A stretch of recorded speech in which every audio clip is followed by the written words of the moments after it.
Brexit promises broken, well, almost instantly.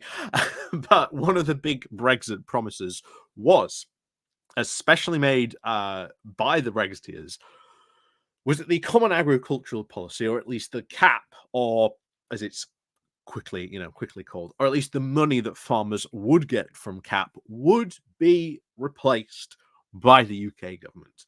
Now, let's get things straight when it comes to sort of criticisms of the cap, of the payment that farmers would get. There was quite a very large bias to farmers who had larger estates. They got more money from it, whereas the smaller farmers didn't, because again it was based on the size of your land. um Again, I don't think that was overly fair. Ultimately, that was something that the UK government could have gone to the EU and said, well, we would like to sort of change this around. And ultimately, the EU would have probably said, well, you get the money, you sort of do with it what you want.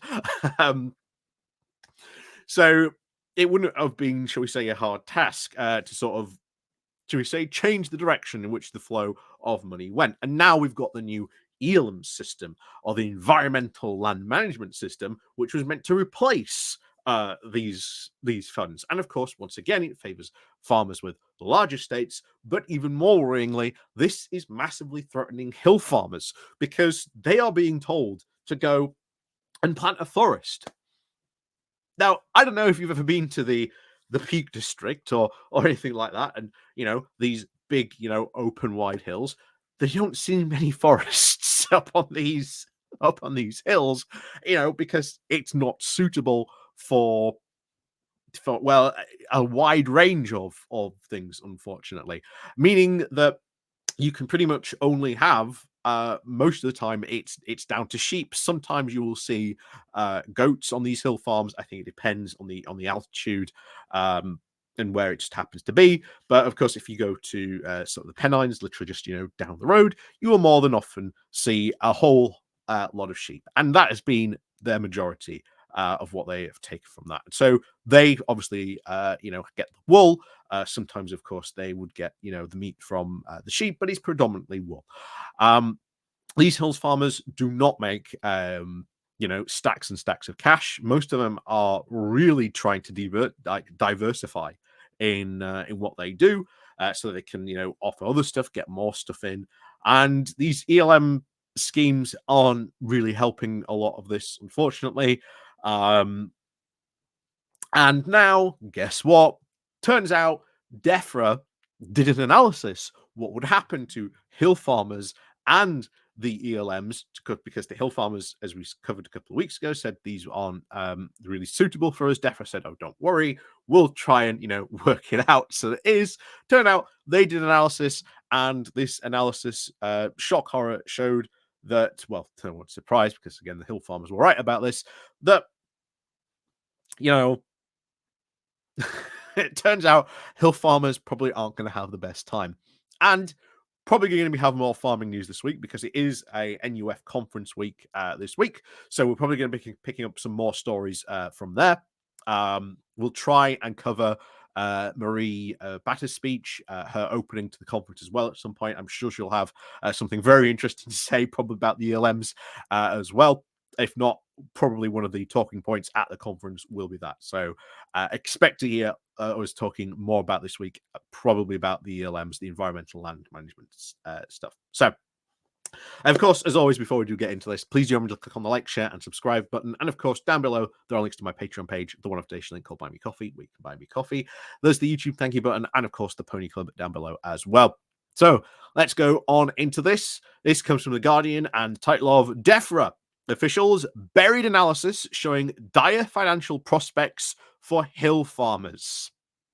I did say it wasn't going to be good for them.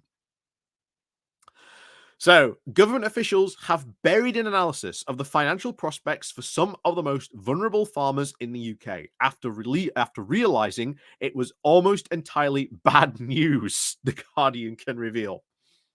The analysis was to have been part of an optimistic look at the financial situation for upland farmers, some of the poorest in the country.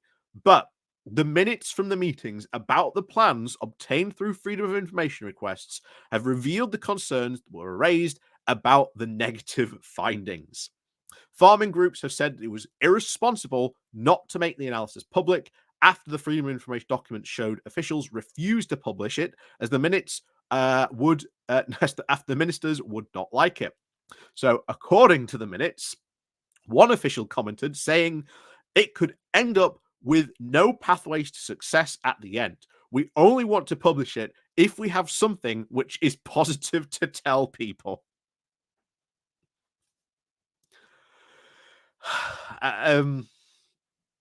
Yeah. I think just says it all, really, doesn't it? Anyway, government officials admitted that upland farmers were falling into financial crisis and may go out of business. I think may is put it this way, probably a dead certain going at this way at the moment from what we've seen recently. Covered about upland farmers about this at the moment. Officials feared that when the upland farmers saw the data showing how much money that they would make, that they would sell up. Officials believe that upland farmers were dismissive of the environment. Here's the thing, they're not. When we covered this just a couple of weeks ago, they want to do some of this stuff, but the problem is their land is just not suitable for the kind of stuff that the ELMs are offering. So it's not their fault if the alternative to the to the cap that they got, or at least the payment they got from that, it's not their fault. Many upland farmers, it continues, only remain financially viable because of the EU-derived basic payment scheme set up that will now be completely phased out by 2027. Post-Brexit farming payment schemes were given to farmers who restore nature, but they are easy to access for those who own their land, and many upland farmers are commons or tenants, and many of the most lucrative options under the BPS are replacement, such as creating wildflower meadows, improving soil health, reducing pesticide use, and geared towards land arable farmers. This means that upland farmers have feared losing the BPS and are now being unable to make enough money under the new scheme to now make ends meet. Again, this wasn't used. We covered this last time. But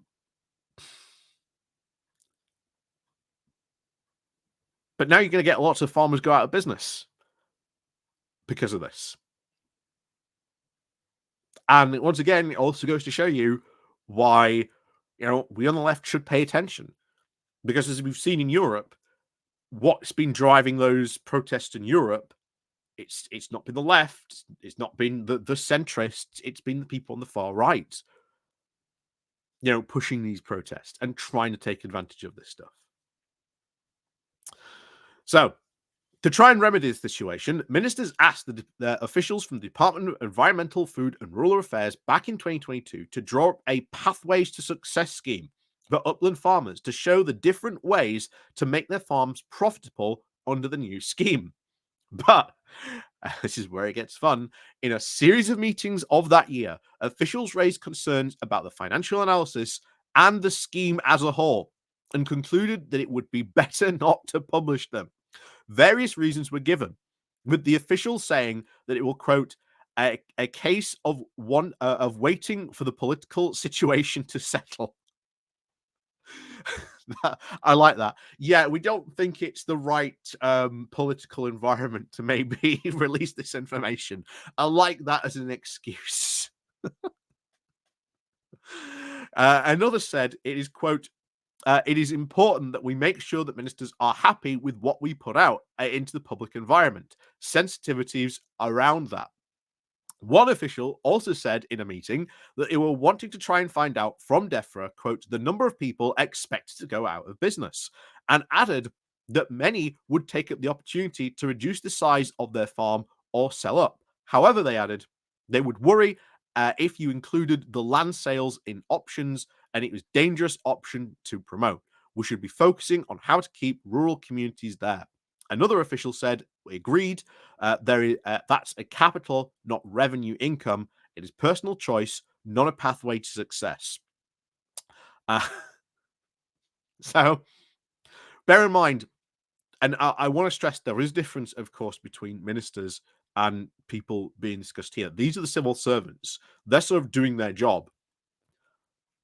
And one of the things that we have talked about and recently come up a lot is the idea that ministers, in particular, and especially in the Conservative Party, have been trying to politicize, uh, the civil service, which, as we said, would have bad knock-on effects. Because if bad stuff like this happens, well, it's not the ministers that are going to get attacked now, because they know that the ministers are going to turn around and attack the civil service. So why, do your job then? Properly, or there's a ton of bad things and consequences that this will come from, which we warned about all these years ago. This is why you don't politicize the civil service. This is why you don't, talk about them negatively. Otherwise, they feel like they'll get attacked, and then they won't want to do the job right. They won't want to put their head above the parapet if they do have bad news. It has a whole heap of consequences for the government as a whole.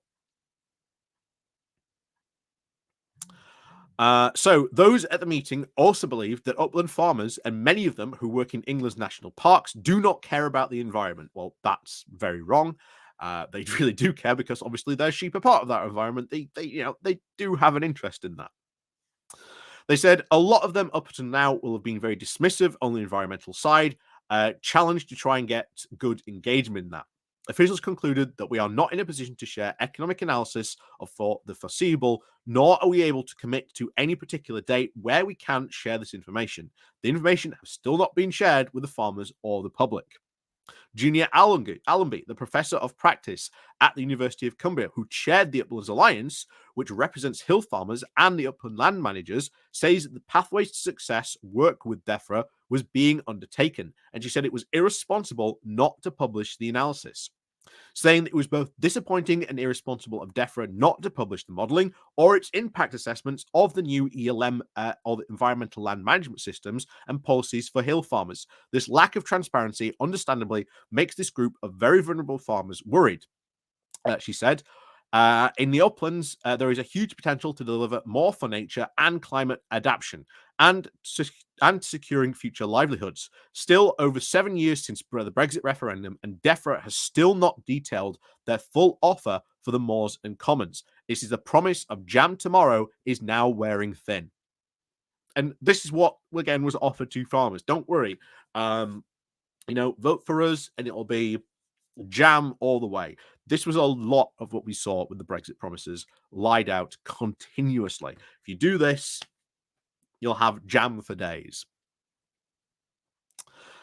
Tim Farron, the environmental spokesperson for the Liberal Democrats, said that the effects were already being seen by farmers in his Cumbria constituency, which contains many hill farmers. He said these shocking revelations come and confirm once and for all that what we knew of this government and their full of their diabolic rollout of the new payments has been a disaster for upland farmers. Families and farms in my area have been decimated by this gross incompetence and are now risking losing a generation of family farmers who do not only put food on our table, but also act as the custodians of the British countryside. This is a complete hammer blow for farming and the environment. Gavin Lane, Deputy President of the Country Land and Business Association, who represents the owners of the land and property businesses in rural England, Wales, said that upland farmers should upland farmers be forced to sell up, this will uproot very long traditions and devastate local communities. Upland farmers want to try and help tackle the climate crisis, but they need viable payments and a clear path forward. So, and then, of course, they get the Defra spokesperson saying how good the ELM stuff, that they're trying to improve this stuff. But we've talked about these ELMs, I don't know how many times on here. Every single time you have farmers constantly criticizing, not just upland farmers, but a whole range of farmers criticizing how bad they think these ELMs are. And yet the government just continues on as this oh, no, these are going to be fine. These are going to be fine. They're going to be great. So, no, I do agree with what Tim Farron said there. It has just been an absolutely diabolical rollout.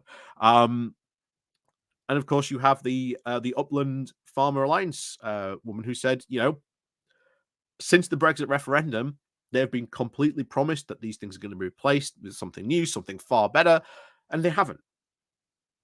If anything, they've been replaced with something far worse. And bear in mind, there are legitimate criticisms you can say about about the cap, about the common agricultural policy, about the payment scheme.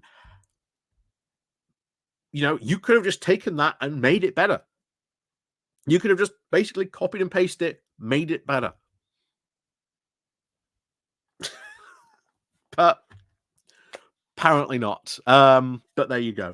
So, as always, farmers are, of course, still in a whole heap of trouble when it comes down to sort of Brexit, and of course, government problems when it comes to sort of trying to solve the various problems that Brexit has created. So, as always, thank you very much for watching, and of course, as always, we'll see you all next time.